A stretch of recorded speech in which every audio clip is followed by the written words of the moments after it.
নিজেকে স্বাধীন করা মানে বাইরের কোনো শেকল ভাঙা না, ভেতরের খাঁচাটা ভাঙা। সমাজ, পরিবার, সম্পর্ক সবাই কোনো না কোনোভাবে আমাদের উপর নিয়ম চাপায়, কিন্তু আসল ফাঁদটা আমাদের মাথার ভিতরে। অন্যের চোখে ভালো দেখানোর তাগিদ, ভয়, অপরাধবোধ। নিজেকে স্বাধীন করতে হলে আগে নিজেকে মেনে নিতে হয়, ভুল সহ, অসম্পূর্ণতা সহ, ভাঙাচোরা অংশ সহ।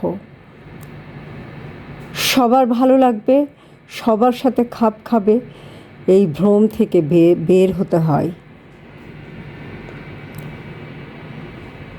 স্বাধীনতা মানে নিজের রাস্তায় হাঁটার সাহস, নিজের মতামত রাখার শক্তিমত্তা, নিজের ব্যর্থতাকে লজ্জা না ভেবে অভিজ্ঞতা হিসাবে গ্রহণ করা।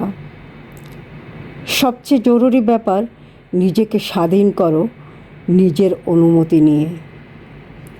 বাইরের কেউ এসে মুক্ত করবে না, তোমাকেই নিজের ভিতরে তালা খোলার দায়িত্ব নিতে হবে।